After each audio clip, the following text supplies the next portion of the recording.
कप्तान का कंटेनर, मेरी जान का कंटेनर। सामने दो वो तूतू वाले पुराने स्पीकर लगाए हुए हैं ताकि आवाज़ दूर तक जाए। ये एक बड़ा जनरेटर है जो पूरे कंटेनर के एयर कंडीशन के लिए, बिजली के लिए, साउंड के लिए। कप्तान का कंटेनर, मेरी जान का कंटेनर। सामने दो वो तूतू वाले पुराने स्पीकर लगाए हुए हैं ताकि आवाज़ दूर तक जाए। ये एक बड़ा जनरेटर है जो पूरे कंटेनर के एयर कंडीशन के लिए, बिजली के लिए, साउंड के लिए इस्तेमाल होगा।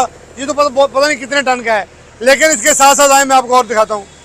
ये एक छोटा 5 kV का 5 टन का जो छोटा है 5 kV का जनरेटर है, बैकअप के लिए रखा है। किस टाइम वो जनरेटर ख़राब भी हो सकता है।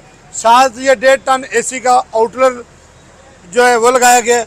और ये टैंकी है, फ्यूल टैंक नहीं, पानी की टैंकी है। साथ छोटी सी मोटर लगा के इससे पानी ऊपर जाएगा वॉशरूम के लिए, यानी कि जब टूटी चलेगी ये मोटर चलेगी।